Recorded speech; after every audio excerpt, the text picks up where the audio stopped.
Welcome to home kitchen. ఈరోజు నేను చేయబోయే రెసిపీ దోస ఆవకాయ.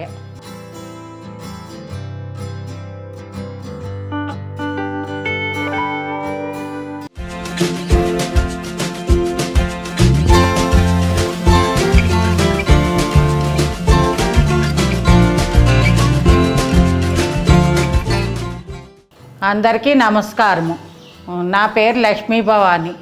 దోస ఆవకాయకి కావాల్సిన పదార్థములు: కారం 1 కప్పు, ఆవపిండి 1 cup, salt 1/2 cup, oil 1 cup, 2 దోసకాయలు. ఈ దోస ఆవకాయకి దోసకాయ గట్టిగా ఉండాలి. ఎంత గట్టిగా ఉంటే పచ్చడి అంత టేస్ట్గా ఉంటుంది. సన్నగా కట్ చేసుకున్న దోసకాయ ముక్కలు. దోసకాయ పచ్చడి చేసే విధానం చూద్దాం. ఫస్ట్ కారం వేసుకోవాలి,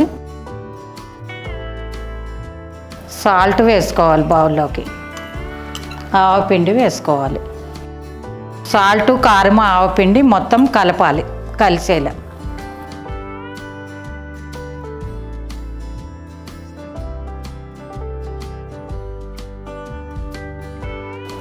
దోసకాయ ముక్కలు వేసుకోవాలి. ఈ దోసకాయ ముక్కలకి ఈ కారం అంతా పట్టేలా కలుపుకుని అంతా కలిసాక ఆయిల్తో కలుపుకోవాలి. కొద్ది కొద్దిగా ఆయిల్ పోసుకుంటూ మొత్తం అంతా కలిసేలా కలుపుకోవాలి.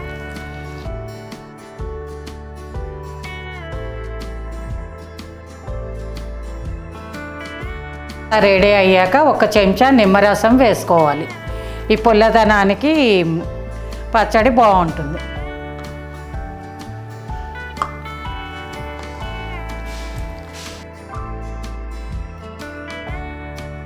ఊరించే దోస ఆవకాయ రెడీ. మరిన్ని వీడియోలతో మీ ముందుకు వస్తాము.